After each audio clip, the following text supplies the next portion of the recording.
Ito ang pinaka-city ng Numazu, guys. Marami na siyang pinagbago. Dito. Dito mismo sa lugar na to. Araw-araw naglalakad.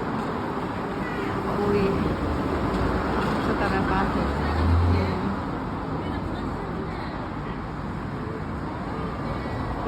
Nandito pa rin itong mga to. Mga kaibigan ko. Kaya mo.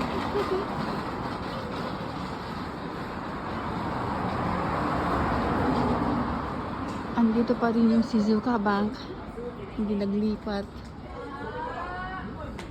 Ito yung city ng Numazu City, guys. Malaki na rin ang pinagbago.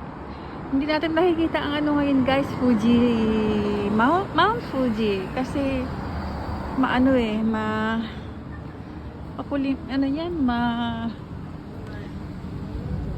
kumotero. Medyo hindi clear ang climate kahit na ganito na maaraw.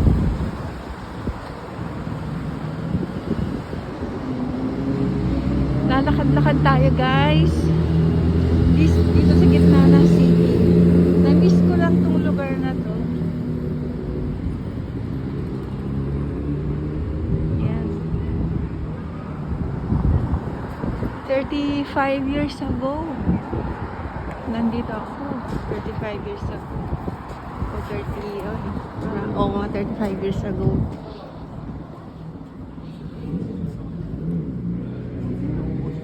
Malungkot na ang Numazu, guys. Hindi na kagaya ng dati. Oh, anong problema mo? Ba't nandyan ka? Kakatayin ka? Ihawin ka? Nilagyan ka pa ng padlock. Oh my.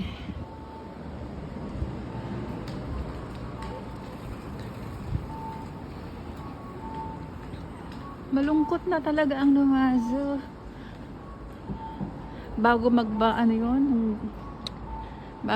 ang ekonomiya ng Japan, bumagsak ganito. Daan tayo dito sa gitna ng Nakanishi. Ay, yung pinagda-dry cleanan ko, andito pa kaya?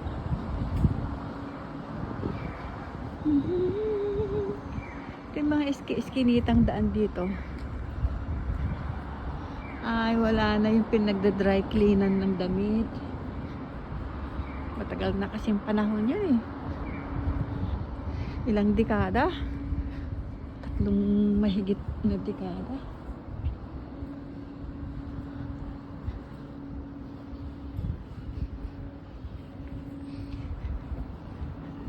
Para nakakalungkot din, guys. Ibig sabihin ba, nag-edad tayo ng ganun. Oh, may nakita tayong store ng Vietnam. Talaga naman. Yan, may mangga. Tingin-tingin tayo. Okay, guys, tingin muna tayo. Baka may mangga rito. Kaya siguro ako pinadaan dito. Doon, guys, mamaya doon. Dali, punta tayo doon. Yun. Sige, patayin ko muna.